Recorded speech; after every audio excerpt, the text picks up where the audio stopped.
আউযু বিল্লাহি মিনাশ শাইতানির রাজিম বিসমিল্লাহির রহমানির রহিম আলহামদুলিল্লাহ ওয়াহদাস সালাতু ওয়াসসালামু আলা মান লা নাবিয়্যা বা'দা রব্বানা জিদনা ইলমা রব্বি ইশরাহ লি সাদরি ওয়া ইয়াসসির লি আমরি ওয়াহলুল উকদাতাম মিন লিসানি ইয়াফকাহু কওলি আল্লাহুম্মা সাল্লি ওয়া সাল্লিম আলা নাবিয়িনা মুহাম্মদ আল্লাহুম্মা লা সাহলা ইল্লা মা জাআলতাহু সাহলা ওয়া আনতা তাজালুল হাজনা ইযা শি'তা সাহলা সুবহানাকা লা ইলমা লানা ইল্লা মা আল্লামতানা ইন্নাকা আনতাল আলিমুল হাকিম রব্বানা তাকাব্বাল মিন্না ইন্নাকা আনতাস সামিউল আলিম ওয়া তুব আলাইনা ইন্নাকা আনতাত তাওয়াবুর রহিম আল্লাহুম্মা বাল্লিগনা রমাদান আল্লাহুম্মা বাল্লিগনা রমাদান আল্লাহুম্মা বাল্লিগনা রমাদান। আসসালামু আলাইকুম ওয়া রাহমাতুল্লাহি ওয়া বারাকাতুহু। প্রিয় বোনেরা, আশা করি আল্লাহ সুবহানাহু ওয়া তাআলা আপনাদের সবাইকে অনেক অনেক অনেক ভালো রেখেছেন। আলহামদুলিল্লাহ, আমরা শাবান মাসের আজকে আমাদের এখানে 15 তারিখ বাংলাদেশে, মানে শাবান মাসও আমরা অর্ধেক শেষ করে ফেললাম। আলহামদুলিল্লাহ সুম্মা আলহামদুলিল্লাহ। সো আর মাত্র 2 সপ্তাহ পরেই আসছে রমাদান। আল্লাহর সেই অশেষ নিয়ামতের মধ্যে মানে অন্যতম বিশেষ নিয়ামত সেই রমাদান মাস। আর মাত্র 2 সপ্তাহ পরে ইনশাল্লাহ আল্লাহ সুবহানাহু ওয়া তাআলার কাছে আমরা দোয়া করি আমাদের সবাইকে যেন আল্লাহ সুবহানাহু ওয়া তাআলা সুস্থভাবে রমাদানে পৌঁছে দেন। তো এই যে আল্লাহর অনুগ্রহের আরেকটা রমাদান আমাদের একদম দোরগোড়ায় এসে হাজির, আলহামদুলিল্লাহ আলহামদুলিল্লাহ। এবং রমাদান এমন একটা নিয়ামত যার জন্য কবরবাসীরা কিন্তু উদ্গ্রীব হয়ে থাকে, সুবহানাল্লাহ। যখন এই রমাদান মাস আসে তখন অন্ধকার মাটির ঘরে শুয়ে কবরবাসীরা আফসোস করতে থাকে যে ইস, যদি আর একটা বারের জন্য তারা রমাদান পেত। তো আমরা যারা আল্লাহ সুবহানাহু ওয়া তাআলা আমাদেরকে এখনো হায়াতে বাঁচিয়ে রেখেছেন, তো আমরা যারা এই রমাদান মানে পাচ্ছি, তাদের মধ্যেও আমরা দেখা যায় কি অনেক সময় আমরা রমাদানের সৎ ব্যবহার না করার জন্য পরে কিন্তু আফসোস করি। আমার মনে হয় যে আমাদের ম্যাক্সিমামই, আমি নিজেও এটার মধ্যে ইনক্লুডেড, যে রমাদান চলে যাওয়ার পরে মনে হয় যে ইস, রমাদান চলে গেল, আমি তো এটা করতে পারতাম, এটা আমার প্ল্যান ছিল, আমি তো এটা করতে পারলাম না।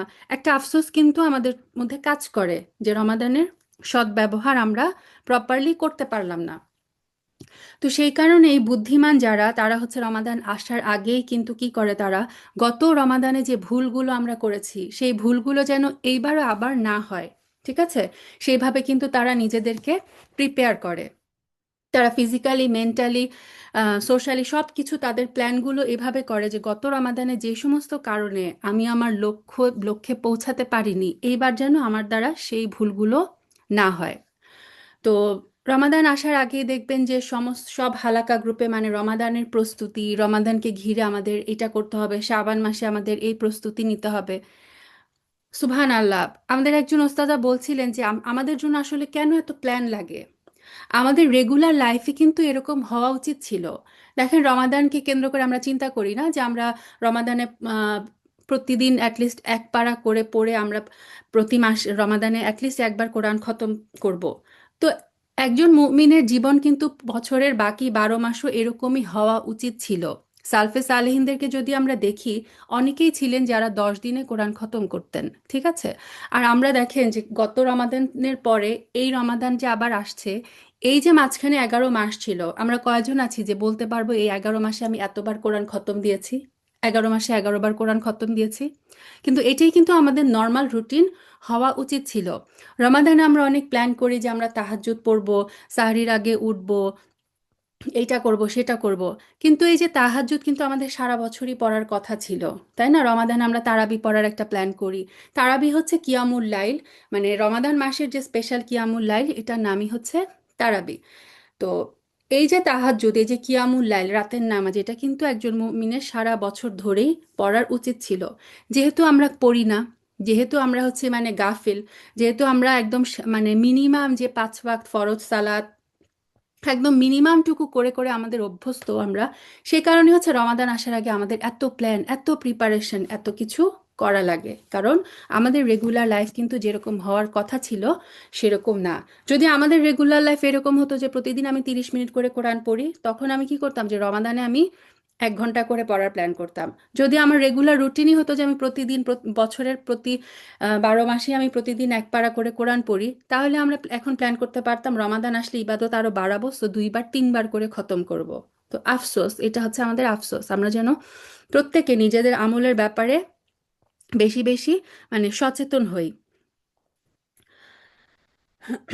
রমাদানের আসার আগে আমরা আল্লাহ সুবহানাহু ওয়া তাআলার কাছে বারবার তৌফিক কামনা করব। হ্যাঁ, এই যে শাবান মাস যাচ্ছে, আমরা আল্লাহর কাছে বেশি বেশি দোয়া করব যেন আল্লাহ সুবহানাহু ওয়া তাআলা আমাদেরকে রমাদানে সিয়াম কিয়াম করার তৌফিক দেন।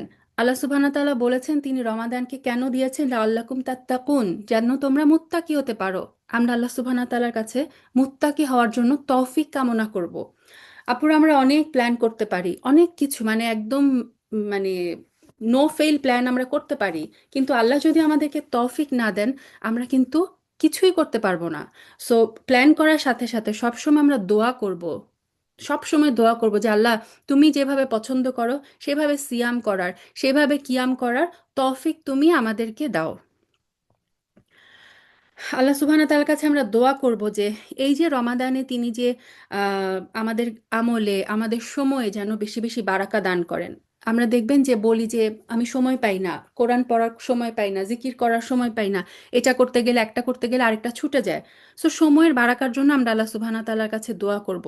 যতটুকু আমলই আমরা করতে পারি না কেন সেই আমলগুলোকে আল্লাহ যেন কবুল করে নেন। ঠিক আছে, সেই আমলগুলো যেন শিরক মুক্ত হয়, রিয়া মুক্ত হয়, বেদাত মুক্ত হয়, এবং এই মানে আমলে সোয়ালেহ যেটা আল্লাহ সুবহানাহু ওয়া তাআলা কবুল করবেন, সেই কবুলযোগ্য আমল করার তৌফিক আমরা আল্লাহ সুবহানাহু ওয়া তাআলার কাছে কিন্তু এই রমাদান আসার আগেই চেয়ে নিব। এবং রমাদানের প্রত্যেকটা মুহূর্ত আমরা যেন সৎ ব্যবহার করতে পারি, এবং একদম ইখলাসের সাথে যতটুকু ইবাদত করব সেটা যাতে এক মানে খয়ালেসভাবে একমাত্র আল্লাহর সন্তুষ্টির জন্য সেই আমল করতে পারি, সেইটা তৌফিক দিয়ে যেন আল্লাহ সুবহানাহু ওয়া তাআলা আমাদেরকে সম্মানিত করেন, সেই দোয়া আমরা আল্লাহ সুবহানাহু ওয়া তাআলার কাছে করব।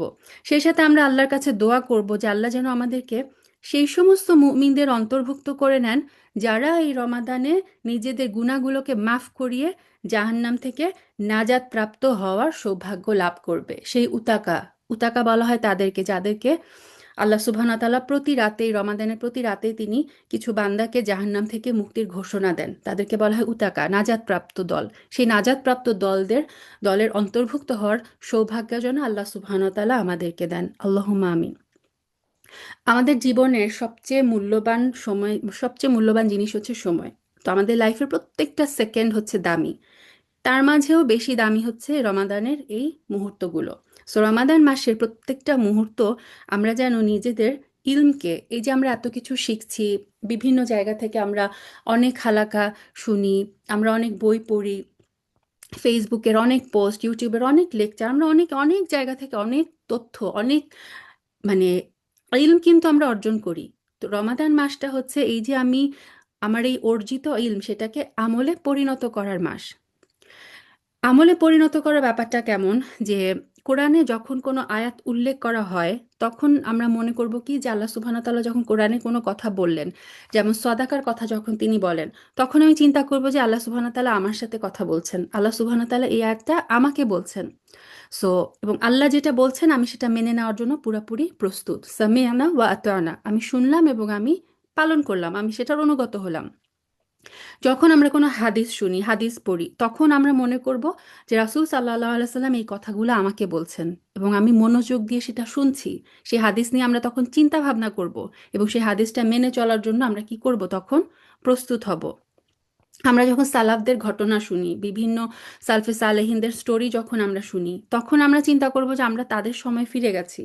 তো আল্লাহর সুবহানাহু ওয়া তাআলার সেই প্রিয় বান্দারা তারা কেমন করে ইবাদত করতেন, ঠিক আছে, সেগুলো দেখে আমরা কি করব, তাদেরকে ফলো করার চেষ্টা করব। রমাদানে আল্লাহ সুবহানাহু ওয়া তাআলার সেই সমস্ত বান্দারা সফল হয় যারা এই যে এই একটা মাসের মানে প্রচণ্ড মেহনতের বিনিময়ে আল্লাহ সুবহানাহু ওয়া তাআলার কাছ থেকে যে মহা পুরস্কার ক্ষমা, সেই ক্ষমার পুরস্কার লাভ করে। রমাদান নিয়ে রাসূল সাল্লাল্লাহু আলাইহি সাল্লামের মানে যে হাদিসটা আমরা সব সময় শুনি সেটা কি, যে মান সোয়ামা রমাদানা ঈমানা ওয়া ইহতিসাবান গুফিরা লাহু মা তাকাদ্দামা মিন যামবি, যে যে ব্যক্তি ঈমানের সাথে এবং আল্লাহর কাছ থেকে পুরস্কারের আশায় রমাদানের সিয়াম পালন করবে তার গুনাহসমূহ মাফ করে দেওয়া হবে।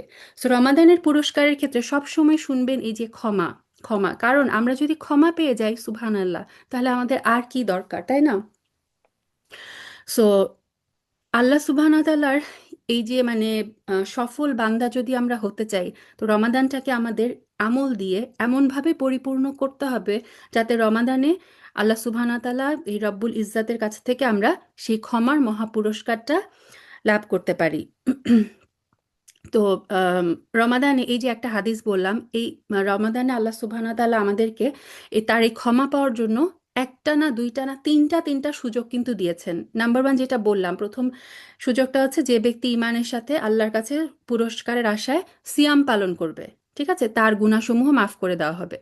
তো এই হাদিসটা যদি আমরা দেখি, প্রথম দুইটা কথা যে ইমানের সাথে দুইটা শর্ত, ইমান এবং পুরস্কারের আশায়, ইহতিসাব। তো এর ব্যাখ্যায় ইবনু হাজার রাহিমাহুল্লাহ বলেন যে ইমান অর্থ বিশ্বাস। ইমান নিয়ে আমরা, ইমান অর্থ কি আমরা জানি, আরকানুল ইমান 6টা, ওই জিনিসগুলো দৃঢ়ভাবে অন্তরে বিশ্বাস করা, এইটা হচ্ছে মানে সবার উপর ফরজ। তো আর ইহতেসাব মানে হচ্ছে শুধুমাত্র আল্লাহর কাছ থেকে পুরস্কারের আশা করা। সো আমাদের মনে ইমান দৃঢ় থাকতে হবে এবং আমরা এক্সপেক্ট করব যে এই যে আমি আল্লাহ সুবহানাহু ওয়া তাআলার জন্য সারাদিন সেই সুবহে সাদিক থেকে সূর্যাস্ত পর্যন্ত আমি যে না খেয়ে আছি, আমি যে মানে পানাহারের কষ্ট করলাম, আল্লাহ যে যে সমস্ত কাজ থেকে আমাকে বিরত থাকতে বললেন সেগুলো থেকে আমি বিরত থাকলাম, এটার বিনিময়ে পুরস্কারটা দিবেন একমাত্র আল্লাহ সুবহানাহু ওয়া তাআলা। এবং আমি এই যে কষ্টটা করলাম এটা শুধুমাত্র কেন, আল্লাহর ক্ষমা পাওয়ার আশায়। সো পুরস্কারের আশা করব আমি একমাত্র আল্লাহ সুবহানাহু ওয়া তাআলার কাছে। আচ্ছা, তো এই যে এখানে যে পুরস্কারের কথা বলা হলো সেটা কি, তার গুনাহসমূহ ক্ষমা করে দেওয়া হবে, তার পূর্বের গুনাহসমূহ ক্ষমা করে দেওয়া হবে। তো আল্লাহ সুবহানাহু ওয়া তাআলার ক্ষমাই কি শুধু শেষ পুরস্কার? এটা কিন্তু শেষ পুরস্কার না। এর বাইরেও প্রতিদিন রমাদানের মানে আল্লাহ সুবহানাহু ওয়া তাআলা রমাদানে আরো কিছু পুরস্কার আছে, যে এমন এমন বিশেষ কিছু মুহূর্ত তিনি দেন যখন আপনার দোয়াগুলো কবুল হবে। রাসূল সাল্লাল্লাহু আলাইহি সাল্লাম বলেছেন যে রোজাদার যতক্ষণ না পর্যন্ত সে ইফতার করে ততক্ষণ পর্যন্ত তার দোয়া কবুল হতে থাকে। সুবহান আল্লাহ। তার মানে আপনি যতক্ষণ রোজাদার অবস্থায় আছেন ততক্ষণ কিন্তু আপনার দোয়াগুলো কবুল হচ্ছে। সো আমরা রমাদানে মানে রমাদান আসার আগে আমাদের দোয়ার একটা লিস্ট করব, যা যা আমি আমার আল্লাহ সুবহানাহু ওয়া তাআলার কাছে চাই, রব্বুল ইজ্জার কাছে চাওয়ার এটা হচ্ছে সুবর্ণ সুযোগ। কারণ রাসূল সাল্লাল্লাহু আলাইহি সাল্লাম বলেছেন যে এই সময় দোয়া কবুল হয়। তারপরে সাহরির আগে ওই মুহূর্তটায় দোয়া কবুল হয়। এই টাইমটা প্রতিদিনই কিন্তু এই রাত্রির শেষ তৃতীয়াংশে আল্লাহ সুবহানাহু ওয়া তাআলা নিচের আকাশে নেমে এসে জিজ্ঞাসা করতে থাকেন যে কেউ কি আছে যার কিছু, যে আমার কাছে ক্ষমা চায়, আমি তাকে মানে ক্ষমা করে দিব, কেউ কি আছে যে আমার কাছে কিছু চায়, আমি তাকে সেটা দিব। সো প্রতিদিন আমরা এই যে স্পেশাল মোমেন্টগুলো পাচ্ছি, প্লাস রমাদানের সুবিধাটা কি, রমাদানে আল্লাহ সুবহানাহু ওয়া তাআলা একজন বান্দা যতক্ষণ রোজা অবস্থায় থাকে ততক্ষণ পর্যন্ত সে তার দোয়াগুলো কবুল হতে থাকে। সুবহানাল্লাহ। তো এই যে আমরা জানি এটাও যে রমাদানে আপনি যেই কাজটাই করেন না কেন সেটার সোয়াব আল্লাহ সুবহানাহু ওয়া তাআলা অসংখ্য অসংখ্য গুণে বাড়িয়ে দেন। রমাদানের বাইরে একবার সুবহানাল্লাহ বলা আর রমাদানের ভিতরে একবার সুবহানাল্লাহ বলার মধ্যে কিন্তু অনেক মানে অসংখ্য অসংখ্য গুণ বেশি সওয়াব কিন্তু আমরা হাসিল করতে পারি এই রমাদানের মধ্যে ইবাদত করে। সো আমাদের কাজ হচ্ছে রমাদানের প্রত্যেকটা মুহূর্ত সময় নষ্ট না করে যার পক্ষে যতটুকু সম্ভব ইবাদতে নিজেকে মানে ব্যস্ত রাখা। এবং রাসূল সাল্লাল্লাহু আলাইহি সাল্লামের একটা হাদিস থেকে আমরা জানি যে প্রতিটা দিন একদিন সিয়াম পালন করলে আপনি জাহান্নাম থেকে কমপক্ষে 70 বছরের দূরত্বে চলে যেতে পারেন। সো আমি যদি প্রতি মানে রমাদানে পুরা রমাদান সিয়াম পালন করি তাহলে কি 70 গুণ 30, অর্থাৎ জাহান্নাম থেকে আপনি 2100 বছরের দূরত্ব কিন্তু চলে গেলেন। সুবহানাল্লাহ। তো এটা ছিল প্রথম সুযোগ যে রমাদানে যে ব্যক্তি ইমানের সাথে আল্লাহর কাছে পুরস্কারের আশায় সিয়াম পালন করবে তার গুনাহসমূহ মাফ করে দেওয়া হবে। এখন আসি দ্বিতীয় সুযোগে। কোনো কারণে ধরেন আপনার সাওমের মধ্যে কিছু ত্রুটি বা কমতি থেকে গেল। হয় না যে আমরা কিন্তু 100% গ্যারান্টি দিয়ে বলতে পারবো না যে আমি একদম পারফেক্ট সিয়াম পালন করলাম যেভাবে রাসূল সাল্লাল্লাহু আলাইহি সাল্লাম আমাদেরকে নির্দেশ দিয়েছেন। কারণ আমরা হাদিস শুনেছি না যে রাসূল সাল্লাল্লাহু আলাইহি সাল্লাম বলেছেন যে ব্যক্তি মানে সে সিয়াম রাখলো অথচ সে তার মানে জিহ্বাকে কন্ট্রোল করতে পারলো না, সে কি হবে, তার হচ্ছে সিয়ামটা থেকে সে শুধুমাত্র ক্ষুধা এবং পানাহারি পায়, ওই সিয়াম থেকে সে কিন্তু উপকৃত হতে পারে না। তার মানে আমরা কেউ জানি না যে আমাদের সিয়াম একদম ত্রুটিপূর্ণ হচ্ছে কিনা, সিয়ামের যে আসল সওয়াব সেটা আমরা অর্জন করতে পারছি কিনা। এই কারণে আল্লাহ আজ্জা ওয়াজাল আমাদেরকে আরেকটা সুযোগ দিচ্ছেন। রাসূল সাল্লাল্লাহু আলাইহি সাল্লাম আমাদেরকে জানিয়েছেন যে ব্যক্তি ইমানের সাথে এবং আল্লাহর কাছে পুরস্কার লাভের আশায়, শর্ত কিন্তু সেম, হ্যাঁ, ইমানের সাথে আল্লাহর কাছে পুরস্কার লাভের আশায় রমাদানে কিয়াম করবে। ওটা ছিল মান সোয়ামা রমাদান, এটা আছে মান কওমা রমাদান। রমাদানে কিয়াম করবে, তার গুনাহসমূহ মাফ করে দেওয়া হবে। কিয়াম করা কি? কওমা কিয়াম নর্মালি বলা হয় রাত্রের সালাদকে, কিয়ামুল লাইল, তাহাজ্জুদ। ঠিক আছে? তো এখানে রাসূল সাল্লাল্লাহু আলাইহি সাল্লাম আমাদেরকে আরেকটা সুযোগ দিচ্ছেন। তিনি জানাচ্ছেন যে ইমানের সাথে আল্লাহর কাছ থেকে পুরস্কারের আশায় রমাদানে যে ব্যক্তি তাহাজ্জুদের সালাত আদায় করবে, তার গুনাহসমূহ মাফ করে দেওয়া হবে। এবং তাহাজ্জুদের সালাত নিয়ে আমরা মানে বলেছিলাম যে তাহাজ্জুদ হচ্ছে মুমিনের একটা মানে স্ট্যাটাস। আল্লাহর স্পেশাল মানে পছন্দের বান্দারাই শুধুমাত্র তাহাজ্জুদ পড়তে পারে। তাহাজ্জুদের তৌফিক কিন্তু সবাই পায় না। জিবরিল আলাইহিস সালাম যে রাসূল সাল্লাল্লাহু আলাইহি সাল্লামকে ৫টা উপদেশ দিয়েছিলেন, তার মধ্যেও কিন্তু একটা উপদেশ ছিল এই তাহাজ্জুদ নিয়ে। ঠিক আছে? সো তাহাজ্জুদের ব্যাপারে যেন আমরা মানে সতর্ক হই। যাদের পক্ষে একদমই সম্ভব না শেষ রাত্রে উঠে তাহাজ্জুদ পড়া, তারা যেন অ্যাটলিস্ট এশার সলাতের পরে অ্যাটলিস্ট ২ রাকাত ৪ রাকাত, যার পক্ষে যতটুকু সম্ভব, ঘুমানোর আগেও কিন্তু আমরা কিয়ামুল লাইল পড়ে নিতে পারি। তাহাজ্জুদ ও কিয়ামুল লাইল এশার পর থেকে শুরু করে ফজরের আগ পর্যন্ত পুরাটুকুই হচ্ছে কিয়ামুল লাইলের সময়। বেস্ট টাইম হচ্ছে রাত্রির শেষ তৃতীয়াংশ, ফজরের আগে উঠে পড়াটা। এবং ওই যে ঘুম থেকে উঠে আমরা যেই মানে সলাৎটা পড়ি, সেই কিয়ামুল লাইলটা কি বলা হয়? তাহাজ্জুদ। সো রমাদানে তাহলে আমরা দ্বিতীয় সুযোগ হচ্ছে আমরা কিয়াম করব ইনশাআল্লাহ বিইজনিল্লাহ, প্রতিদিন অ্যাটলিস্ট তাহাজ্জুদ সালাত আমরা আদায় করব। তৃতীয় সুযোগ, আল্লাহ সুবহানাহু ওয়া তাআলা রমাদানে আমাদেরকে থার্ড আরেকটা সুযোগ দিয়েছে। ধরেন কেউ সিয়াম এবং কিয়াম দুটাতেই মানে পারফেক্টলি করতে পারলো না, সিয়ামেও কোনো ত্রুটি রয়ে গেল, তাহাজ্জুদও ঠিকমতো আদায় করতে পারলো না, তার জন্য তৃতীয় আরেকটা সুযোগ আল্লাহ সুবহানাহু ওয়া তাআলা দিয়েছেন। রাসূল সাল্লাল্লাহু আলাইহি সাল্লাম বলেছেন, এই সুযোগটা হলো লাইলাতুল কদর, যে একটি রাত আল্লাহর মাগফিরাত অর্জনের জন্য যথেষ্ট। এবং লাইলাতুল কদরের রাত কবে? রমাদানের শেষ দশকের যে কোনো রাত। কোনো কোনো হাদিসে এসেছে এটা হচ্ছে যে কোনো একটা বেজোর রাত। বাট আমরা মানে কোনোভাবেই লাইলাতুল কদরের ইবাদত যাতে আমরা মিস না করি, সে কারণে আমরা রমাদানের শেষ 10 রাতে স্পেশাল প্রিপারেশন নিব ওই 10 রাত জাগার জন্য। রাসূল সাল্লাল্লাহু আলাইহি সাল্লাম ওই 10 রাত যখন আসতেন, তিনি মানে যে ইজার মানে লুঙ্গির মতো নিচে যেটা পরতেন সেটা বেঁধে নিতেন, টাইট করে নিতেন। তিনি তার পরিবারের সবাইকে জাগিয়ে দিতেন এবং তিনি রাতগুলোকে মানে আহিয়া লাইলা বলতেন, যে মানে রাতগুলোকে জীবিত করা। তার মানে ওই রাতগুলোতে লাস্ট 10 রাতে রাসূল সাল্লাল্লাহু আলাইহি সাল্লাম এবং তার পরিবারের সবাই তারা ঘুমাতো না, সারা রাত জেগে তারা ইবাদত করত। তা আমরাও এই সুযোগটা নিব। এটাও হচ্ছে আমাদের থার্ড সুযোগ আমাদের গুনাহগুলোকে মাফ করিয়ে নেওয়ার। যে ব্যক্তি ইমানের সাথে এবং আল্লাহর কাছ থেকে পুরস্কারের আশায় লাইলাতুল কদরের সালাত আদায় করবে, তার গুনাহসমূহ মাফ করে দেওয়া হবে। সুবহানাল্লাহ। সো আমরা আম, এই যে 3টা হাদিস পেলাম, 3টা হাদিসের শেষে একটা কথাই বলা হলো, আপনার গুনাহগুলোকে মাফ করে দেওয়া হবে। সো আপনাকে মাফ করে দেওয়া হবে যদি আপনি রমাদানে সিয়াম পালন করেন, যদি আপনি রমাদানের রাতে তাহাজ্জুদ পড়েন, যদি লাইলাতুল কদরের রাতে একনিষ্ঠভাবে আল্লাহর ইবাদত করতে পারেন। সুবহানাল্লাহ। সো আমরা এই শর্তগুলো যদি পূরণ করতে পারি এবং আল্লাহ সুবহানাহু ওয়া তাআলার এই ক্ষমাটা আল্লাহ সুবহানাহু ওয়া তাআলা আমাদেরকে দিবেন উপহার হিসেবে, এবং আমাদের যে আমলগুলো সেটার কয়েক গুণ সওয়াব দিয়ে কিন্তু জান্নাতে আমাদের মর্যাদা আল্লাহ সুবহানাহু ওয়া তাআলা বৃদ্ধি করে দিবেন। তো এই যে ক্ষমা লাভের আর উচ্চ মর্যাদা লাভের এত বেশি সুযোগ রমাদানে আছে, যে ব্যক্তি এতগুলো সুযোগ পেয়েও হেলায় হারালো, রাসূল সাল্লাল্লাহু আলাইহি সাল্লাম এবং জিবরিল আলাইহিস সালাম মানে মানুষের সর্দার, সর্বশ্রেষ্ঠ মানব এবং সর্বশ্রেষ্ঠ মালায়েকা, সর্বশ্রেষ্ঠ ফেরেশতা, তারা উভয়ে বদদোয়া করেছেন সেই ব্যক্তির জন্য যে রমাদানে এই এতগুলো সুযোগ পেয়েও যে নিজেকে ক্ষমা করাতে পারল না। সহি হাদিসে আবু হুরায়রা রাদিয়াল্লাহু তাআলা আনহু বর্ণনা করেন, রাসূল সাল্লাল্লাহু আলাইহি সাল্লাম একদিন মিম্বরে আরোহণ করছিলেন এবং প্রতি ধাপে তিনি আমিন বলছিলেন। তো 3বার তিনি আমিন বলেছেন। তিনি যখন মানে পরে সাহাবীরা যখন জিজ্ঞাসা করলেন, ইয়া রাসূলাল্লাহ আপনি আমিন কেন বললেন? তো ওই 3টা আমিনের মধ্যে একটা আমিন ছিল এটা নিয়ে রাসূল সাল্লাল্লাহু আলাইহি সাল্লাম বললেন যে জিবরিল এসে দোয়া করলেন, আল্লাহ তার নাক ধুলোয় ধূসরিত করুন। মানে সে ধ্বংস হোক, যে রমাদান পেল অথচ ক্ষমা হাসিল করতে পারলো না। আর আমি বললাম আমিন।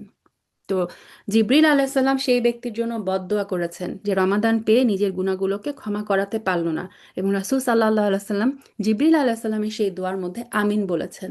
তো আমরা যেন সেই মানে দুর্ভাগ্যপ্রাপ্ত বান্দাদের মতো, দুর্ভাগ্যা বান্দাদের মতো অন্তর্ভুক্ত না হয়ে যায় পুরা, যারা রমাদান পেল অথচ নিজেদের গুনাহগুলাকে ক্ষমা করাতে পারল না। ইমাম গাজ্জালি রাহিমাহুল্লাহ বলেছেন যে সিয়াম আমরা সবাই রাখি, তাই না? কিন্তু এই সিয়ামেরও কয়েকটা ডিগ্রি আছে, কয়েক ধরনের লেভেল আছে। 3 ধরনের লেভেলের কথা বলেছেন। সবচেয়ে লোয়েস্ট লেভেল হচ্ছে অর্ডিনারি, যেটা হচ্ছে সবাই রাখে, যেটা হচ্ছে খাদ্য, পানাহার এবং যে হাজব্যান্ড ওয়াইফ ইন্টিমেসি থেকে নিজেদেরকে বিরত রাখা। এই ফাস্টিং, এই অর্ডিনারি ফাস্টিং যেটা একদম জেনারেল সিয়াম, এটা আমরা সবাই রাখি আলহামদুলিল্লাহ। সেকেন্ড লেভেল, এর চেয়ে উচ্চ লেভেল কি, যারা হচ্ছে আল্লাহর খাস বান্দা, তারা শুধুমাত্র নিজেদেরকে এই পানাহার এবং নিজেদের এই এই যে মানে সেক্সুয়াল ইন্টারকোর্স এগুলা থেকে শুধুমাত্র নিজেদেরকে বিরত রাখে না, তারা এটার সাথে সাথে তাদের যে পঞ্চ ইন্দ্রিয়, তাদের চোখ, কান, জিহ্বা, হাত, পা, এই সমস্ত অঙ্গ প্রত্যঙ্গেরও তারা সিয়াম রাখে। তার মানে কি, তারা চোখ দিয়ে খারাপ কিছু দেখে না, তারা কান দিয়ে খারাপ কিছু শোনে না, জিহ্বা দিয়ে খারাপ কিছু বলে না, হাত দিয়ে খারাপ কিছু করে না, পা দিয়ে খারাপ কোথাও যায় না। তার মানে তার সমস্ত অঙ্গ প্রত্যঙ্গগুলো কিন্তু সিয়াম রাখে। এরা হচ্ছে আল্লাহর খাস বান্দারা। আর এর চেয়ে সর্বোচ্চ লেভেলে হচ্ছে যেটা পারফেক্ট সিয়াম, সেটা হচ্ছে যারা আল্লাহ সুবহানাহু ওয়া তাআলার খাস বান্দারা, যারা হচ্ছে আউলিয়া, আউলিয়া আল্লাহ, যারা নবীদের মানে ওই লেভেলের সালফে সালেহিন, তারা কি করতো, তারা হচ্ছে অন্তরের সিয়াম রাখতো। মানে শুধুমাত্র মানে এই দুইটা ফার্স্টের দুইটা লেভেল ছিল যে আমার যে বাহ্যিক অঙ্গ প্রত্যঙ্গ সেগুলার সিয়াম, কিন্তু আউলিয়া আল্লাহ যারা, তারা কি করতেন, তারা অন্তরের সিয়াম রাখতেন। তাদের অন্তরের উপরও তাদের কি ছিল, তাদের অন্তর দুনিয়াবি সমস্ত চিন্তা ভাবনা থেকে রোজা রাখতো। আল্লাহ ব্যতীত বাকি সব কিছু থেকে তাদের অন্তর মানে তখন সিয়াম রাখতো। তাদের তাওয়াক্কুল ছিল এরকম, দুনিয়াবি কোনো চিন্তা তাদের অন্তরকে আর গ্রাস করতে পারতো না। আল্লাহ সুবহানাহু ওয়া তাআলার উপর তারা কি সদা সন্তুষ্ট থাকতে পারেন। তো আল্লাহ সুবহানাহু ওয়া তাআলার কাছে আমরা দোয়া করি, আল্লাহ সুবহানাহু ওয়া তাআলা যেন আমাদেরকে সেই খাস বান্দাদের অন্তর্ভুক্ত করেন, যাদের অঙ্গ প্রত্যঙ্গগুলো এবং যাদের অন্তরও আল্লাহ সুবহানাহু ওয়া তাআলার জন্য সিয়াম রাখতে সক্ষম। তো এই যে অন্তরের কথা বললাম যে আমাদেরকে অন্তরের সিয়াম রাখতে হবে, এটার জন্য কিন্তু আমাদের অন্তরকে প্রিপেয়ার করতে হবে। রমাদানে আমরা জানি আল্লাহ আজ্জা ওয়াজাল শয়তানকে শিকলবন্দি করে রাখেন, কিন্তু আমাদের নাফস কিন্তু মুক্ত থাকে। সো এই নাফসটা হয়ে যায় তখন আমাদের সবচেয়ে বড় শত্রু। এই নাফসটাকে আমাদের কন্ট্রোল করতে হবে। তো রমাদানের আগেই আমাদের চেষ্টা করতে হবে আমাদের অন্তরকে রমাদানের জন্য প্রিপেয়ার করা। নাম্বার ওয়ান হচ্ছে মানে অন্তর থেকে আম, এই যে কারো জন্য কোনো ঘৃণা, কারো জন্য কোনো বিদ্বেষ, এগুলো দূর করে ফেলা, সবাইকে ক্ষমা করে দেওয়া, সবার কাছ থেকে ক্ষমা চেয়ে নেওয়া, ঠিক আছে? মানে অন্তরকে পরিষ্কার করা, আল্লাহ সুবহানাহু ওয়া তাআলার কাছে খাস দিলে তওবা করা। আমি মানে আপনার এই কথাটা আমার কাছ থেকে অনেকবার শুনবেন যে আম, আমরা যখন ধরেন আপনি মানে একটা, আপনি খুব সুন্দর একটা ড্রেস পরলেন, সেটার উপর আপনি পারফিউম দিবেন, কিন্তু সেই ড্রেসটা যদি ময়লা লাগা থাকে, আমি কি করব, আগে সেই ড্রেসের ময়লা পরিষ্কার করব, তারপর সেটাকে পারফিউম দিব, তাই না? ময়লা ড্রেসের উপর তো আমি পারফিউম দিব না। তো সেরকমই আমি যদি আমার অন্তরটাকে ইবাদত দিয়ে আরো বেশি মানে সাজাতে চাই, সমৃদ্ধ করতে চাই, প্রথমে আমার অন্তরের মধ্যে যে ময়লাগুলো আছে সেগুলো কি করতে হবে, দূর করতে হবে, তাই না? এবং অন্তরের ময়লা দূর করার একমাত্র উপায় কি, যে তাজকিয়াতুন নাফস যদি আমরা দেখি, তাহলে এটার one of the main mechanism হচ্ছে আল্লাহ সুবহানাহু ওয়া তাআলার কাছে ইস্তিগফার করে নিজেদের কল্পটাকে পরিষ্কার রাখা। কারণ রাসূল সাল্লাল্লাহু আলাইহি সাল্লাম বলেছেন যে বান্দা যখনই একটা পাপ কাজ করে, তার হৃদয়ের মধ্যে একটা মানে একটা ব্ল্যাক স্পট পড়ে, সে যখন তওবা করে সেই ব্ল্যাক স্পটটা মুছে যায়। সো আমাদেরকে মানে এই যে তওবা, ইস্তিগফার অনেক অনেক অনেক বেশি বাড়াতে হবে রমাদানের আগে, আমরা হার্টটাকে যদি, অন্তরটাকে যদি রমাদানের জন্য প্রিপেয়ার করতে চাই। আমরা নিজেরাও মানে সবাইকে ক্ষমা করে দিব। আমরা বান্দার হক যদি, কারো হক যদি আমরা নষ্ট করে থাকি, আমরা তার তার সেই হক আদায় করে তার কাছ থেকে ক্ষমা চেয়ে নিব, এবং সর্বোপরি আমরা আল্লাহ আজ্জা ওয়াজালের কাছে ইস্তিগফারের মাধ্যমে নিজেদের অন্তরটাকে পরিষ্কার করে নিব। মানে চিন্তা করতে পারেন আপনার, এটা একটা রিস্টার্ট বাটনের মতো। একটা রিস্টার্ট, আমাদের মোবাইল যখন ফাংশন করে না, কাজ করে না, হ্যাং করে, তখন আমরা কি করি, একটা রিস্টার্ট বাটনে টিপ দিই। তো আমাদের অন্তরটাও ঠিক সেরকম, একটা রিস্টার্ট বাটন দিয়ে আবার একটা ফ্রেশ স্টার্ট করার জন্য রমাদানে কি করব, অন্তরটাকে, কাল্পটাকে পরিষ্কার করব। সেকেন্ড হচ্ছে, এই যে আমার অন্তর এখন যদি পরিষ্কার হয়, দেন হচ্ছে আমি এটাকে বিউটিফাই করব, এটাকে জিকির দিয়ে ভরিয়ে রাখবো। যখন আমি মানে কোরআন তেলাওয়াত করব, যখন আমি মানে আল্লাহ সুবহানা তাআলার বাণীগুলা, কথাগুলা পড়বো, আল্লাহ সুবহানা তাআলার জন্য আমি তাহমিদ, তাহলিল, তাকবীর এগুলো করব, এর মাধ্যমে আমার কি হবে, তখন অন্তরটা আরো বেশি বিউটিফাই হবে, মানে সৌন্দর্যমণ্ডিত হতে থাকবে। এবং এই যে আমি কল্প পরিষ্কার করে আল্লাহ সুবহানাহু ওয়া তাআলার কাছে তার জিকির করে, আম, আমি আল্লাহ সুবহানাহু ওয়া তাআলার কাছে মানে তাকে কি প্রমাণ করতে চাচ্ছি, আমি প্রমাণ করতে চাই যে আল্লাহ আল্লাহ, আমি তোমার সন্তুষ্টি চাই, আমি তোমার কাছ থেকে ক্ষমা লাভ করতে চাই, দেখো আমি প্রস্তুত, দেখো আমি আমার নিজেকে প্রস্তুত করছি। আল্লাহ সুবহানাহু ওয়া তাআলা সূরা আনকাবুতের লাস্ট আয়াতে বলেছেন যে যারা আমার রাস্তায় জিহাদ করবে আমি অবশ্যই তাদের জন্য মানে পথ খুলে দিব। ঠিক আছে, সো আমাদেরকে চেষ্টাটা করতে হবে, আল্লাহকে দেখাতে হবে যে আল্লাহ আমি চেষ্টা করছি, দেন হচ্ছে আল্লাহ সুবহানাহু ওয়া তাআলা আমাদের জন্য সেই ইবাদত করাটা সহজ করে দিবেন। এবং যেটা বললাম, দোয়া, দোয়ার কোনো বিকল্প নাই, বেশি বেশি বেশি বেশি করে আমরা দোয়া করতে থাকবো। আচ্ছা, এখন যদি একদম কি পয়েন্টে কিছু আসি, যে রমাদানের সময় খুব বেশি নেই, মাত্র 2 সপ্তাহ আছে, আমরা জাস্ট একটু চেক লিস্টের মতো আমি বলে যাই, আমরা একটু খেয়াল করি যে আমাদের মানে আমরা কি আসলেই রমাদানের জন্য প্রিপেয়ার্ড কিনা। যেটা অলরেডি বলেছি যে সময়ের মূল্য বুঝতে হবে, হ্যাঁ। সো আমাদের প্রত্যেকের লাইফে যদি আমরা দেখি যে আমাদের সবচেয়ে বেশি সময় নষ্ট হয় কিসে, অনেকের হয়তো সোশ্যাল মিডিয়া, অনেকের হয়তো টিভি সিরিয়াল দেখা, অনেক কিছু হতে পারে। সো এখনই আমাদের খেয়াল রাখতে হবে, আমাদের ডেইলি লাইফটা যদি দেখি, ডেইলি রুটিন, যে কোন কাজে আমার সময় নষ্ট হয়, সেই জিনিসটা থেকে আমাদের এখনই স্টপ করে দিতে হবে। যদি দেখি যে সোশ্যাল মিডিয়ায়, ইউটিউব থেকে আমার সময় অনেক বেশি নষ্ট হচ্ছে, আমি 5 মিনিটের জন্য একটা নিউজ দেখতে গেলে একটার পর একটা আসতে থাকে, মানে ব্রাউজ করতে করতে কোন ফাঁক দিয়ে যে 1 ঘন্টা 2 ঘন্টা চলে যায় আমরা কিন্তু টেরও পাই না।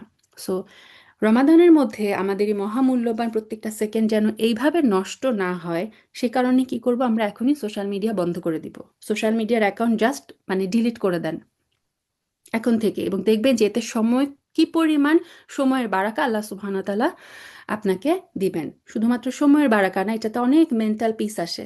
ঠিক আছে, দুনিয়াতে মানে কোথায় কি হচ্ছে, কার ঘরে কি হচ্ছে, কারো পার্সোনাল লাইফে ইন্টারফেয়ার করা, কারো জীবনের নারী নক্ষত্র জানার আমার আপনার কোনো প্রয়োজন নেই। সো এই সোশ্যাল মিডিয়া থেকে আমরা যেন দূরে থাকতে পারি, আল্লাহ যেন সেই তৌফিক আমাদেরকে দেন। তারপর হচ্ছে সোশ্যালাইজিং কমাতে হবে, রমাদান সোশ্যালাইজিং এর টাইম না। সো যাদেরকে একদম আপনার দাওয়াত দিতেই হবে, রমাদানের আগে করে ফেলেন অথবা হচ্ছে ঈদের পরে। রমাদানের মধ্যে ইফতার পার্টি করতে যে আমরা যেটা করি, যে একদম টেবিল ভর্তি ইফতার আয়োজন করতে গিয়ে আমরা দেখা যায় আমাদের সারাদিনের ইবাদত নষ্ট করি। রমাদানের প্রত্যেকটা সেকেন্ড জরুরি। ঠিক আছে, সো রমাদানে সোশ্যালাইজিং আমরা কম করব।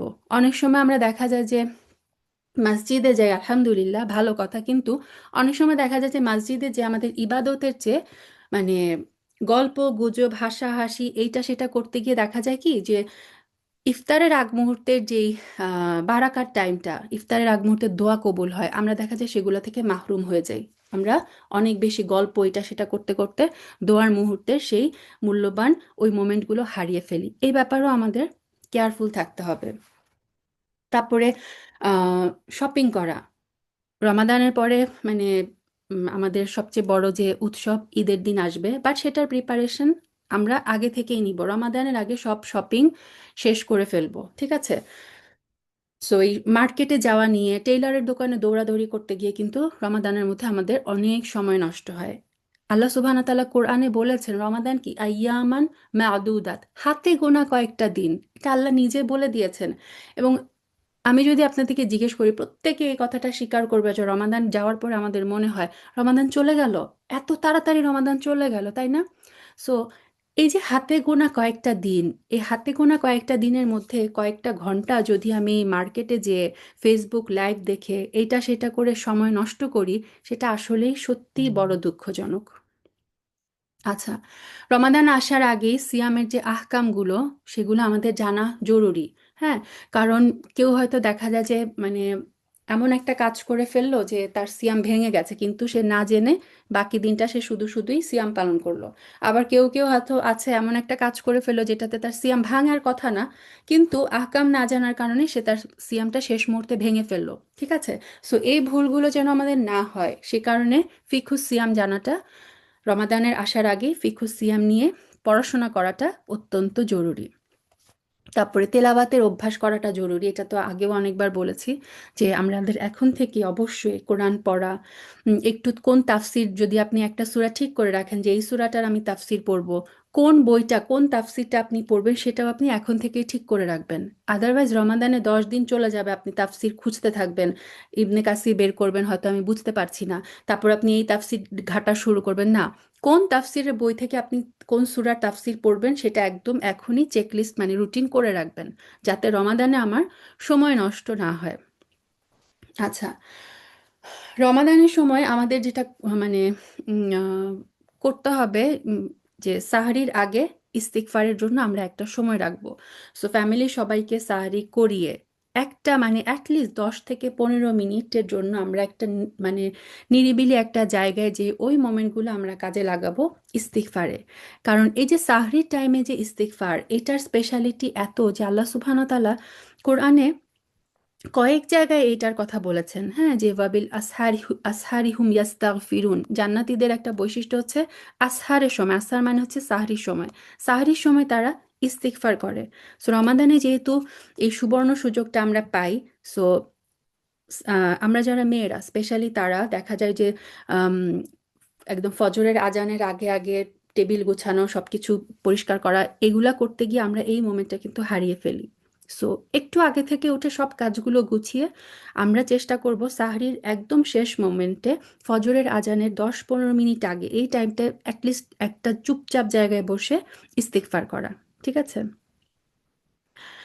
এই সূরা আলে ইমরানও আল্লাহ সুবহানাহু ওয়া তাআলা বলেছেন যে ওয়াল মুস্তাগফিরিনা বিল আসহার, তারা শেষ রাতে ক্ষমা প্রার্থনা করে। তো এটা আল্লাহ সুবহানাহু ওয়া তাআলার কাছে অত্যন্ত প্রিয় একটা ইবাদত। সো আমরা কি করব, সাহরির টাইমে শেষ টাইমে আমরা এই যে আল্লাহর কাছে ইস্তিগফার ক্ষমা চাওয়ার যে মোমেন্টটা, এই মোমেন্টটা যেন আমরা না হারাই, এবং এটা কিন্তু দোয়া কবুলেরও একটা মোমেন্ট।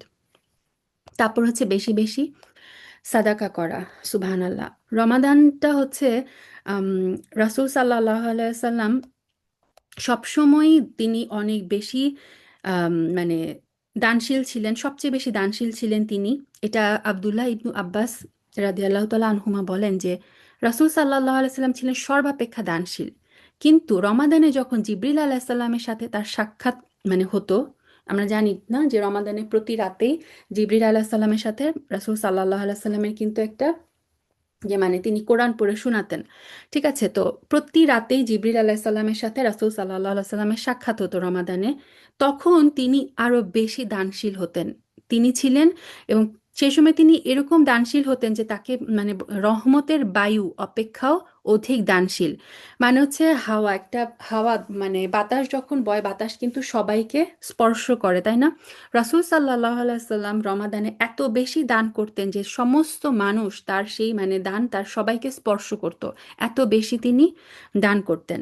সো এবং মানে দান করার যে সওয়াব, আল্লাহ সুবহানাহু ওয়া তাআলা কোরআনে বারবার সূরা বাকারায় তিনি বলেছেন যে তোমরা নিজেদের জন্য যেই সৎকর্ম প্রেরণ করবে তা আল্লাহর নিকট পাবে। সো আমরা যেন এটা মনে না করি যে দান করছি মানে হচ্ছে আমার সম্পদ কমে যাচ্ছে। দান করা মানে হচ্ছে আল্লাহ সুবহানাহু ওয়া তাআলা এটাকে কিসের সাথে তুলনা করেছেন? সূরা বাকারার 261 নম্বর আয়াতে তিনি বলেছেন যে যারা আল্লাহর পথে তাদের সম্পদ ব্যয় করে তাদের উপমা এমন একটি শস্য দানার মতো যা উৎপন্ন করছে 7টি শীষ।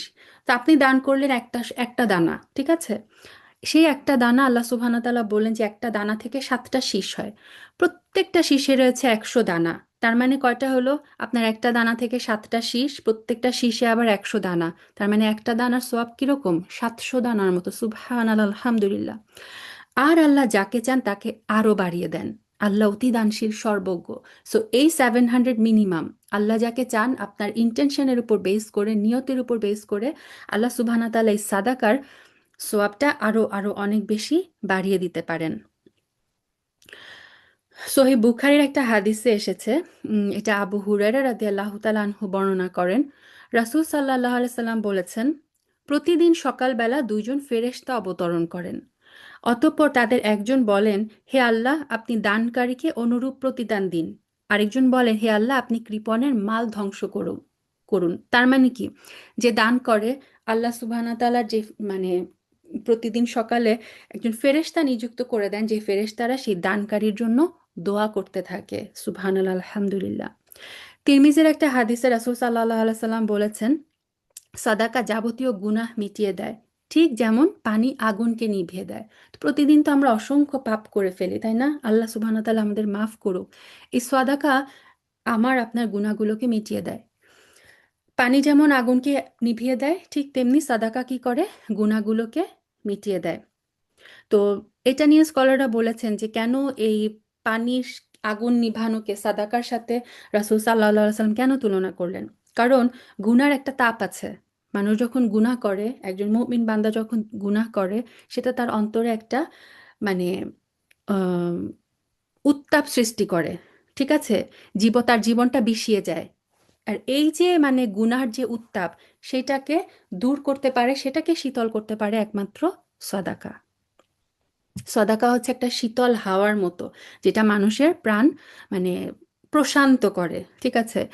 আম, উকবা ইবনু আমের রাদিয়াল্লাহু আনহু বর্ণনা করেন রাসূল সাল্লাল্লাহু আলাইহি সাল্লাম বলেছেন, কিয়ামতের ময়দানে মানুষের হিসাব নিকাশ শেষ হওয়া পর্যন্ত প্রত্যেকে তার সাদাকার ছায়ায় অবস্থান করবে।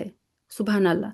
তো সাদাকা কিয়ামতের মানে সেই কঠিন মুহূর্ত কথা আমরা সবাই জানি, যে কেমন মানে প্রত্যেকটা মুহূর্ত কত ভয়ঙ্কর হবে কিয়ামতের দিন। আল্লাহ হাসিবনা হিসাবাই ইয়াসির। তো এখানে এই হাদিসে, এটা মুসনাদে আহমদের হাদিস, রাসূল সাল্লাল্লাহু আলাইহি সাল্লাম বললেন যে মানুষ কি করবে, তার সাদাকার ছায়ার নিচে অবস্থান করবে। সো যে যত বেশি সাদাকা করবে, সেই সাদাকাটা তার জন্য একটা ছায়া হয়ে থাকবে। কিয়ামতের দিন আমরা জানি যেদিন কোনো ছায়া থাকবে না, কোনো গাছের ছায়া থাকবে না, কোনো মানে কোনো ছাদ থাকবে না, যে ছাদের ছায়ার নিচে আমরা বসতে পারবো, তাই না? সো এই কিয়ামতের দিনে একটা ছায়া যদি আমরা চাই, সেটার একটা উপায় হচ্ছে সাদাকা। কত মানে বিরাট ব্যাপার, আলহামদুলিল্লাহ। সাহাবীদের কথা আমরা জানি যে সাহাবীরা কি পরিমাণ মানে সদাকা করতেন। উসমান রাদিয়াল্লাহু তাআলা আনহু ছিলেন অত্যন্ত ধনী একজন সাহাবী। তিনি তার সমস্ত সম্পদ আল্লাহর পথে ব্যয় করেছেন, এবং তাবুকের যুদ্ধে সেই মানে তাবুকের যুদ্ধের যে যাবতীয় সরঞ্জাম, যুদ্ধের জন্য যা লাগে, সেটা তিনি সরবরাহ করেছেন। মুসলিমদের জন্য তিনি আম, রুমা নামক কূপ ক্রয় করেছিলেন, এবং তার যে ব্যক্তিগত যত সহায় সম্পদ ছিল, সব কিছুই তিনি আল্লাহর রাস্তায় অকাতরে বিলিয়ে দিয়েছেন। এবং আব্দুর রহমান ইবনু আউফ রাদিয়াল্লাহু আনহু, তিনিও ছিলেন প্রচুর সম্পত্তির মালিক, একজন সফল ব্যবসায়ী ছিলেন। তিনি একবার আল্লাহর সন্তুষ্টি লাভের আশায় 700 উট বোঝাই করা মাল একদম মানে মদিনাবাসীর মধ্যে বিলিয়ে দিয়েছিলেন। সুবহানাল্লাহ। সো এই রমাদানে আমরা যদি আম, মানে সদাকা করা সবসময়ই, সদাকার মানে কয়েকটা সদাকা রিলেটেড হাদিস আমি আপনাদের সাথে শেয়ার করলাম। আল্লাহ সুবহানাহু ওয়া তাআলা বলেছেন যে কে আল্লাহকে উত্তম ঋণ দিবে। সুবহানাল্লাহ। আল্লাহ হচ্ছেন আল গনি, আমরা হচ্ছি মানে ফকির, তাই না? আমরা কোনো কিছুর মালিক না। আল্লাহ সুবহানাহু ওয়া তাআলা যতটুকু সম্পদ আমাদেরকে দিয়েছেন, সেই সম্পদেরও তিনিই কিন্তু মালিক। তো আল্লাহ বলেছেন যে কে আমাকে উত্তম ঋণ দিবে। কারণ সদাকাকে আল্লাহ সুবহানাহু ওয়া তাআলা এমনভাবে আমাদের সামনে প্রেজেন্ট করছে, যেন সদাকা, আল্লাহর রাস্তায় সদাকা করা মানে হচ্ছে আল্লাহকে আমরা উত্তম ঋণ দিচ্ছি। যেই ঋণ, যেই লোন তিনি কিয়ামতের দিন আমাদেরকে পরিশোধ করবেন বহু গুণে, সেটার সওয়াব বৃদ্ধি করে। সুবহানাল্লাহ। যেমন সূরা তাগাবুনে আল্লাহ বলেছেন যে যদি তোমরা আল্লাহকে উত্তম ঋণ দান করো, তবে তিনি তোমাদের জন্য তা দ্বিগুণ করে দিবেন, উপরন্তু তোমাদেরকে ক্ষমা করবেন। তো তিনি তো মানে সেটাকে দ্বিগুণ করে দিবেনই, উপরন্তু তিনি কি করবেন, খুশি হয়ে আমাদেরকে ক্ষমা করে দিবেন। আল্লাহ হচ্ছেন গুণগ্রাহী, তিনি হচ্ছেন সহনশীল। তো রমাদানটা হচ্ছে সাদাকা করার, যেরকম রাসূল সাল্লাল্লাহু আলাইহি সাল্লাম রমাদানে সবচেয়ে বেশি সাদাকা করতেন, বছরের বাকি টাইমে যা করতেন তার চেয়েও বেশি করতেন রমাদানে। আমাদেরও চেষ্টা করতে হবে রমাদানে মানে যার পক্ষে যতটুকু সম্ভব রমাদানে বেশি বেশি সাদাকা করা, রমাদানে আরেকজনকে, গরিব দুঃখীদেরকে ইফতার খাওয়ানো। ঠিক আছে? কারণ তিরমিজির এই হাদিসও আমরা সবাই জানি যে যেই ব্যক্তি কোনো সিয়াম পালনকারীকে ইফতার করাবে সে তার অনুরূপ সওয়াব লাভ করবে, এতে সিয়াম পালনকারী ব্যক্তির সওয়াব বিন্দুমাত্র হ্রাস পাবে না। তো দেখেন এটা কত একটা মানে আল্লাহ সুবহানাহু ওয়া তাআলা আমাদের জন্য কত একটা সুযোগ করে দিলেন যে আপনি নিজে রোজা রাখলেন এবং আপনি যদি আরেকজন রোজাদারকে ইফতার করান, সেই ব্যক্তির রোজার সোয়াবও কিন্তু আপনি পাবেন। সে তো নিজে পাবেই, সেটার সোয়াবও কিন্তু আপনি যেহেতু ইফতার করাচ্ছেন, আপনিও কিন্তু সেইটার সোয়াব পেয়ে যাবেন। সো আমাদের জন্য এটা একটা সুযোগ যে আমরা অনেক অনেক অনেক গুণ রোজার সোয়াব যদি পেতে চাই, আমরা চেষ্টা করব বেশি বেশি মানুষজনকে ইফতার করাতে। এখন আলহামদুলিল্লাহ অনেক অর্গানাইজেশন আছে যারা হচ্ছে আপনার পক্ষ থেকে এই কাজটা করে। তাদের মানে যে রমাদানের ফুড প্যাকেজের আপনি যদি অ্যামাউন্ট, তারা একটা অ্যামাউন্ট বলে দেয় যে একটা তিনজনের পরিবারের এক মাসের ইফতারের জন্য এত অ্যামাউন্ট লাগে। তো সেই টাকাটা যদি আপনি তাদেরকে দিয়ে দেন, অবশ্যই বিশ্বস্ত যে সমস্ত অর্গানাইজেশন আছে তারা কিন্তু খুব মানে সুন্দরভাবে বিশ্বস্ততার সাথেই সেই রমাদান প্যাকেটগুলো বিভিন্ন বাংলাদেশের প্রত্যন্ত অঞ্চলে এরকম ইফতার প্যাকেজ তারা বিলি করে। ঠিক আছে, তো এই কার্যক্রমে আমরা অংশগ্রহণ করতে পারি।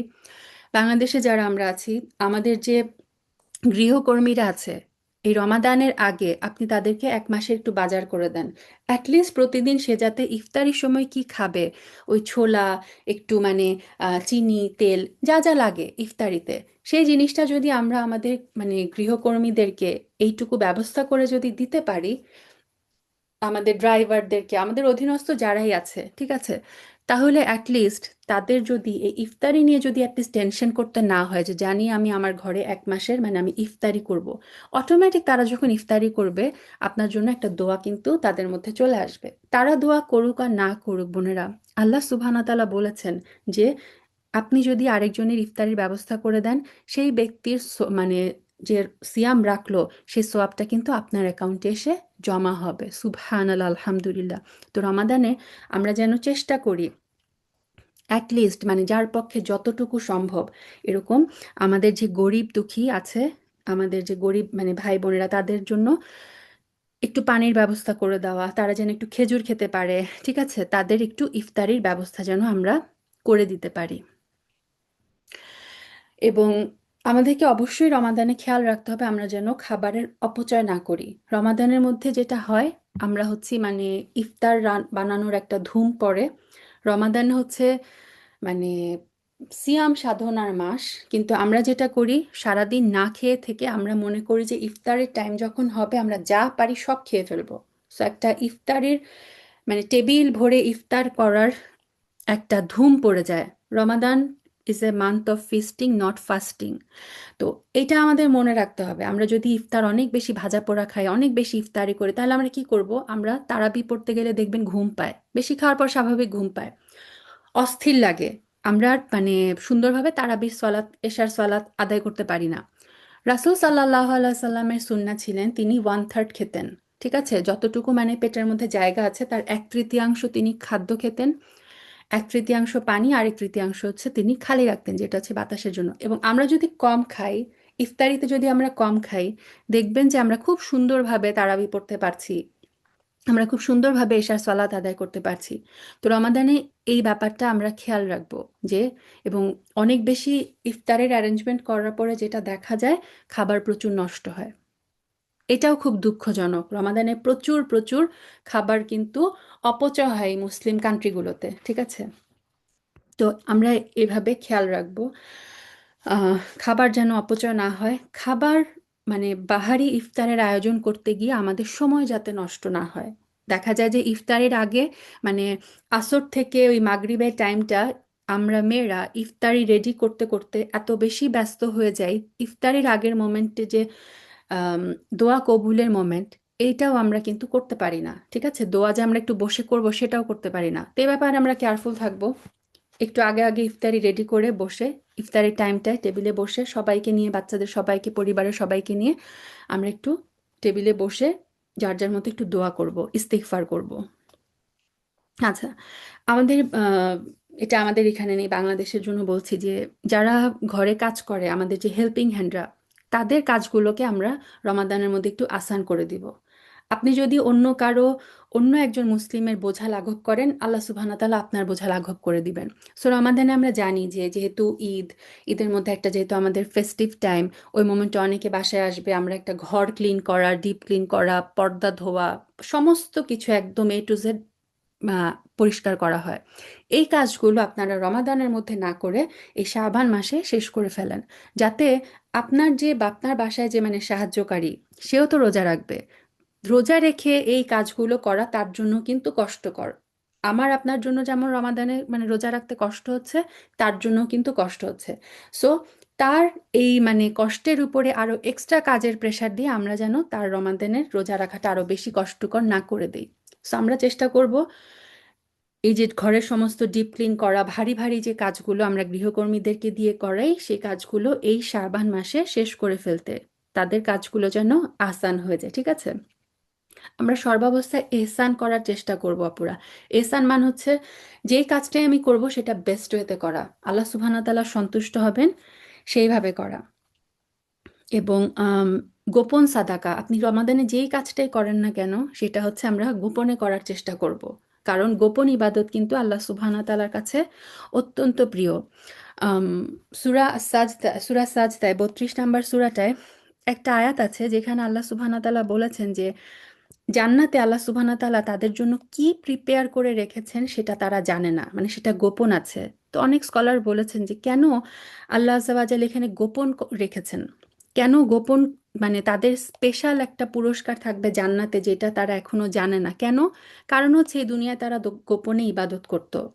তারা আল্লাহ সুবহানাহু ওয়া তাআলার জন্য এমন ইবাদত করত যেটা পৃথিবীর আর কেউ জানতো না, ঠিক আছে? সেই কারণে আল্লাহ আজ্জা ওয়া জাল তাদের জন্য জান্নাতে এমন পুরস্কার রেখেছেন যেটাও কেউ জানে না, সুবহান আল্লাহ। তো আমরা চেষ্টা করবো পুরা গোপন ইবাদত করতে, এমন একটা ইবাদত যেন থাকে অ্যাটলিস্ট আপনার লাইফে, যেটার কথা আল্লাহ আজ্জা ওয়াজাল এবং আপনি ছাড়া দুনিয়ার কেউ জানে না। আমরা ওই হাদিসটা সবাই জানি যে তিনজন ব্যক্তি যখন গুহায় আটকা পড়েছিলেন, তাদের তিনজনে তিনটা গোপন ইবাদতের কথা বলে সেই উসিলায় কিন্তু আল্লাহ সুবহানাহু ওয়া তাআলার কাছে দোয়া চেয়েছিলেন, এবং আল্লাহ তাদের দোয়াগুলোকে কবুল করেছিলেন। তো আমাদেরও সবসময় চেষ্টা রাখতে হবে যে কিছু গোপন ইবাদত থাকুক না, যেটা শুধুমাত্র আমি জানি আর আমার রব জানে। তাহলে সেই গোপন ইবাদতের উসিলায় কিন্তু আমরা আল্লাহ সুবহানাহু ওয়া তাআলার কাছে দোয়া চাইতে পারবো ইনশাআল্লাহ। যে কোনো হারাম অভ্যাস ত্যাগ করা, মানে বছরের অন্য সময়ে যেহেতু শয়তান আমাদের মানে থাকে, শয়তানের একটা ইফেক্ট থাকে, সে কারণে দেখবেন যে হারাম ত্যাগ করা কিন্তু রমাদানে অনেক ইজি, যেহেতু শয়তানকে আল্লাহ শিকলবন্দি করে ফেলেন।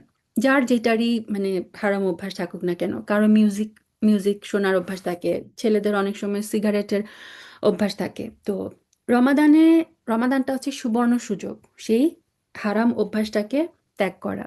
কেউ কেউ দেখবেন যে অনেকে আলহামদুলিল্লাহ আম, যে রমাদান উপলক্ষে অ্যাটলিস্ট মানে হিজাব করে। সো আমাদের ট্রাই করতে হবে কি, এই যে আমি রমাদানে যে একটা আম, হারাম অভ্যাস ত্যাগ করে আল্লাহ সুবহানাহু ওয়া তাআলার সন্তুষ্টির জন্য যে কাজটা আমি শুরু করলাম, এই কাজটাকে আমাদের চেষ্টা করতে হবে রমাদানের পরেও যাতে আমরা কন্টিনিউ করতে পারি। আমল কবুলের একটা মানে সাইন কি জানেন? আমল কবুলের একটা সাইন হচ্ছে আপনি সেই আমলটা মানে মানে ধরেন আমার রমাদান কবুল হয়েছে কিনা এটা আমি কিভাবে বুঝবো?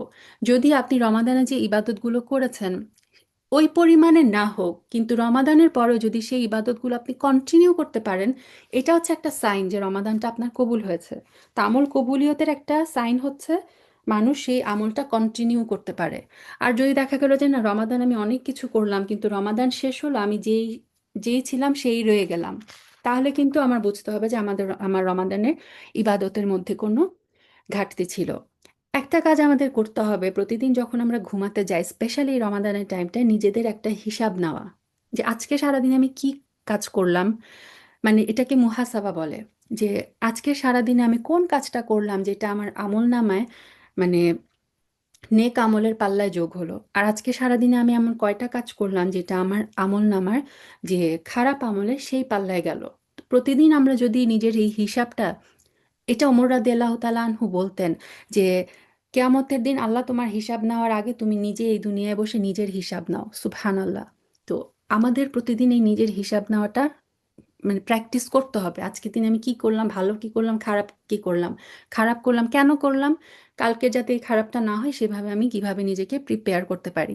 এভাবে যদি আমরা মুহাসাবা করি, এটাও কিন্তু তাজকিয়াতুন নাফসের একটা উপায়। আচ্ছা, রমাদানের আগে আমাদের মেয়েদের যে জিনিসটা থাকে, যে ঘরে অনেক কাজ থাকে আমাদের, যেহেতু ফ্যামিলি মেম্বাররা থাকে, তাদেরকে তাদের জন্য ইফতার ব্যবস্থা করতে হবে, অনেক কিছু করতে হবে। রমাদানের আগে আমরা কি করতে পারি, একটা প্ল্যান করে ফেলতে পারি যে ওই কাজগুলোকে আমরা একটু গুছিয়ে রাখতে পারি, রমাদানে আমাদের কাজগুলো যেন ইজি হয়। যেমন এই যে মশলা বাটাবাটি, আপনারা সবাই আমার চেয়ে আরো অনেক বেশি ভালো জানেন। উম, আদা রসুন পেস্ট করে রাখা, তারপরে ধরেন আপনি তেহারি বা বিরিয়ানি যদি খান, তাহলে মাংসটা একটু প্রিপেয়ার করে রাখা, হাফ ডান করে রাখা, যাতে হচ্ছে জাস্ট রমাদানে কি আপনার কাজগুলো কমে যায়। তো যে সমস্ত কাজগুলো পসিবল যে আমি রমাদানের আগে একটু গুছিয়ে রাখলে রমাদানে আমার কয়েক ঘন্টা বেঁচে যাবে, পেঁয়াজ রসুন আদা রসুন বাটা এই সব কিছু, সেগুলো আমরা কি করব, রমাদানের আগেই করে ফেলবো। মেইন কথা হচ্ছে আমাকে বুদ্ধিমানের মতো আমার টাইমটাকে যাতে আমি ইউটিলাইজ করতে পারি, সেজন্য হচ্ছে আমার একটা প্ল্যান করতে হবে। ঠিক আছে, ডিপ ক্লিনের কথা যেরকম বললাম, যে ঘর বাড়ি পরিষ্কার করা নিয়ে রমাদানের মধ্যে যেন আমার টাইম বেশি না যায়। ইফতারের মধ্যে যতটুকু সম্ভব, যতটুকু আমি মানে এগিয়ে রাখতে পারি, সেই কাজগুলো আমি করে ফেলবো আগে, যাতে রমাদানের মধ্যে আমার মানে 1 থেকে 1.5 ঘন্টার মধ্যে আমি ইফতার কাজ প্রিপেয়ার করে ফেলতে পারি। এবং প্রত্যেকটা মোমেন্ট, যতক্ষণ আপনি ইফতারও প্রিপেয়ার করবেন, ঘর পরিষ্কার করবেন, সেই মোমেন্টগুলো হচ্ছে আমাদের যাতে নষ্ট না হয়, আমরা কি করতে পারি, জিকির করতে পারি। যদি মানে কনসেন্ট্রেশন দিতে পারি, ওই টাইমটা আমরা কোরআন তেলাওয়াত শুনতে পারি। ঠিক আছে, সো মানে কোরআন তেলাওয়াত শুনতে আপনার মনে হলো যে না আমি কনসেন্ট্রেশন দিতে পারবো না, তখন আপনি অ্যাটলিস্ট বাংলা তর্জমা শুনতে পারেন। রমাদানে আমরা কোরআন খতম করার যেমন টার্গেট নিব, ঠিক তেমনি একটা টার্গেট আমরা নিব কোরআন বুঝে খতম করার। সো প্রতিদিন এক পারার বাংলা তর্জমা, বাংলা জাস্ট অর্থ, সেটা অ্যাটলিস্ট আপনারা শুনতে পারেন।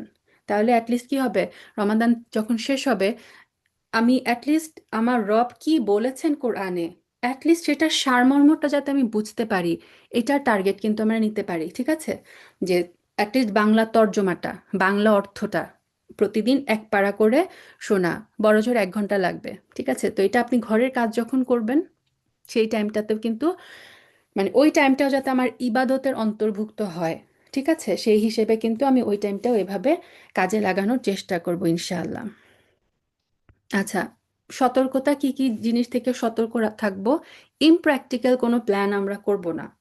তো যাদের কোরআন পড়ার অভ্যাস নাই, তারা মানে যারা 5 মিনিট পড়ার অভ্যাস নাই, আমার যদি এরকম হয় যে আমি 5 মিনিটও আমি প্রতিদিন কোরআন পড়ি না, তাহলে আমি ওই টার্গেট নিব না যে আমি প্রতিদিন এক পারা খতম করে ফেলতে পারবো।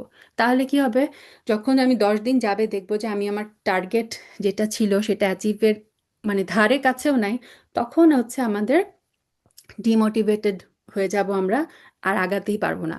সো যার পক্ষে যতটুকু সম্ভব, যে যে যার যার সামর্থ্য অনুযায়ী হচ্ছে আমরা অ্যাচিভেবল প্ল্যান করব।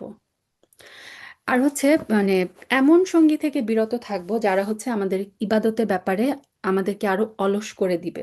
ঠিক আছে, ধরেন আপনি প্রতিদিন কোরআন পড়ার অভ্যাস আছে, এখন আপনি যদি এমন মানুষের সাথে চলাচল করেন যারা হচ্ছে কোরআন পড়েই না, তখন আপনি 2 পাতা পড়লে আপনার মনে হবে যে বাহ, ওরা তো পড়েই না, আমি তো 2 পাতা পড়েছি, আমি তো অনেক ভালো। এরকম সঙ্গী থেকে আমরা দূরে থাকবো। ঠিক আছে, যাদেরকে দেখলে আমাদের ইবাদতে আরো আলস্য চলে আসবে, মনে হবে যে না আমি তো ওদের চেয়ে ভালো না। আপনি এমন মানুষের সাথে চলুন যাদেরকে দেখলে আপনার ইবাদত করার আরো মানে ইন্সপিরেশন আসবে, যে আমার ওই বান্ধবী, আমার ওই বোন তো প্রতিদিন 1 পারা করে পড়ছে, আমিও চেষ্টা করি না 1/2 পারা অ্যাটলিস্ট পড়তে। ঠিক আছে, তো সঙ্গ নির্বাচনটা কিন্তু অত্যন্ত গুরুত্বপূর্ণ। এবং দাওয়াতের কাজ আমাদের করতে হবে রোজার মধ্যে অবশ্যই, তবে এরকম যেন না হয় যে আমি প্রতিদিন একটা করে মোটিভেশনাল পোস্ট লিখছি সবাইকে মোটিভেট করার জন্য, কিন্তু ওইটা করতে গিয়ে আমার নিজের সময় নষ্ট হচ্ছে। শয়তানের কিন্তু এটা একটা মানে ট্রিক, সেটা হচ্ছে যখন সে মানে ভালো কাজে থামাতে না পারে, তখন হচ্ছে সে অপেক্ষাকৃত কম সোয়াবের কাজ দিয়ে আপনাকে বিজি রাখবে। তো দেখা যাবে আমরা নিজেদের কোরআন পড়া টাইম বাদ দিয়ে কোরআন পড়া দিয়ে বাদ দিয়ে আমরা পোস্ট এডিট করছি। আপনার যদি টার্গেট হয় যে আপনি প্রতিদিন রমাদান একটা করে পোস্ট করবেন, সেই পোস্টগুলো কি করেন, রমাদানের আগে রেডি করে ফেলেন। দাওয়াতি কাজ আমরা করব, বাট মানে নিজেদের টাইমের স্যাক্রিফাইস না করে। আচ্ছা, এবং মানে প্রতিনিয়তই রমাদান যেহেতু কোরআনের মাস, সো রমাদানে কোরআনের সাথে বেশি বেশি টাইম স্পেন্ড করার আমরা চেষ্টা করব। কোরআন তেলাওয়াত, কোরআন বুঝে পড়া, কোরআন তেলাওয়াত শোনা, কোরআনের তাফসির পড়া, এবং যে বাংলা তর্জমা পড়া অথবা বাংলা তর্জমা শোনা, প্রত্যেকটা মোমেন্ট যাতে রমাদানে হয় হচ্ছে আমাদের কোরআনের সাথে। আচ্ছা, আম, রমাদানে 4টা কাজ আমরা করব না। আহ আচ্ছা, একটা হচ্ছে আমরা মানে বেশি খাবো না, বেশি ঘুমাবো না, বেশি কথা বলবো না, বেশি অপচয় করব না, ঠিক আছে? এই জিনিসগুলো আমরা খেয়াল রাখবো। কথা বলবো কম, ঘুমাবো কম, অপচয় করব না। আর অনেকেরই সেহরি খাওয়ার অভ্যাস থাকে না। তারা যেটা করে যে রাত 1টা 2টার সময় কিছু খেয়ে ঘুমিয়ে যায়। সেহরির অভ্যাসটা আমরা করব। সাহরিতে অ্যাটলিস্ট কিছু মানে অ্যাটলিস্ট একটা খেজুর, একটু মানে দুধ, একটু দই খাওয়া, অ্যাটলিস্ট সাহারির অভ্যাস, মানে ওই পানি খাওয়ার উসিলায়ও যদি আপনি উঠেন, আপনার ফজরটা কিন্তু আউয়াল ওয়াক্তে পড়া হবে, তাই না? সো এই সাহারি, এবং সাহারি আমরা জানি এটা রাসূল সাল্লাল্লাহু আলাইহি ওয়াসাল্লামের সুন্নাহ। সাহারির মধ্যে বরকত রয়েছে, তিনি বলেছেন। সো এই সাহারি না করার যে বদ অভ্যাসটা আমাদের অনেকের আছে, সেটাও ইনশাল্লাহ আমরা এবার অ্যাভয়েড করবো। অ্যাটলিস্ট কিছু না হোক, একটু পানি, একটু খেজুর দিয়ে আমরা সাহারির অভ্যাসটা করব।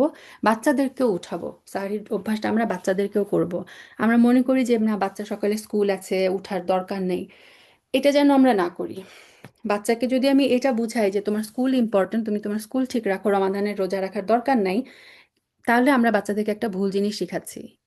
রমাদান হচ্ছে আমাদের ফরজ ইবাদত, ঠিক আছে? তো যে কোনো মূল্যে রমাদানে রোজা রাখতেই হবে, যদি মানে মানে অবশ্যই ফিজিক্যালি যদি কোনো মানে কমপ্লিকেশন না থাকে। সো বাচ্চাদেরকে এই জিনিসটা আমরা অভ্যাস করাবো। বাচ্চারা রমাদানের রোজা কিন্তু রাখতে পারে, ঠিক আছে? আমরা এই মায়েরা অনেক সময় ভয় পাই, মায়া করি। তো এই ধরনের মায়া যেটা হচ্ছে তাকে মানে ইসলামের বিধান থেকে দূর করে দিচ্ছে, এই ধরনের মায়ার আসলে কোনো প্রয়োজন নাই, কোনো অর্থ নাই। তো আমরা নিজেরা বাচ্চাদেরকে উঠাবো, সাহরির জন্য উঠাবো, ওদেরকে ওই সাহরির যে সুন্নাহ সেই জিনিসটা শিখাবো। মেইন কথা হচ্ছে যে আম, বাচ্চাদেরকে আসলে আমরা যেভাবে অভ্যাস করাবো, তারা কিন্তু সেভাবেই বড় হবে। আল্লাহ সুবহানাহু ওয়া তাআলা যেন আমাদের সবার জন্য সহজ করে দেন। আচ্ছা, দোয়া দোয়া দোয়া মানে রমাদানের প্রত্যেকটা মোমেন্ট যেন আমরা মানে দোয়া করতে পারি আপুরা। এবং এই যে তাসবিহ, তাহলিল, তাকবীর, মানে সুবহানাল্লাহ, আলহামদুলিল্লাহ, লা ইলাহা ইল্লাল্লাহ, আল্লাহু আকবার, এগুলো যেমন জিকির, এগুলো কিন্তু আবার দোয়াও, ঠিক আছে? সো রমাদানে আমাদের জিহ্বাটা যেন সারাক্ষণই আল্লাহর জিকিরে ব্যস্ত থাকে। এবং কোরআন হচ্ছে সবচেয়ে মানে সর্বশ্রেষ্ঠ জিকির হচ্ছে জিকরুল্লাহ, যেটা হচ্ছে মানে কি কোরআন। সো মেইন কথা হচ্ছে রমাদান যেন, এবারে রমাদান যেন আমাদের হয় কোরআনময়, কোরআনময় রমাদানের মাধ্যমে আল্লাহ সুবহানাহু ওয়া তাআলা যেন আমাদের, আমরা যখন রমাদান থেকে বের হব, আমাদের সমস্ত গুনাহগুলোকে যেন মাফ করে বের হতে পারি। সুবহানাকা আল্লাহুম্মা বিহামদিক, নাশহাদু আল্লা ইলাহা ইল্লা আনতা, নাস্তাগফিরুকা ওয়া নাতুবু ইলাইক। সুবহানা রব্বিকা রব্বিল ইজ্জাতি আম্মা ইয়াসিফুন, ওয়া সালামুন আলাল মুরসালিন, আলহামদুলিল্লাহি রব্বিল আলামিন। আসসালামু আলাইকুম ওয়া রাহমাতুল্লাহি ওয়া বারাকাতুহু।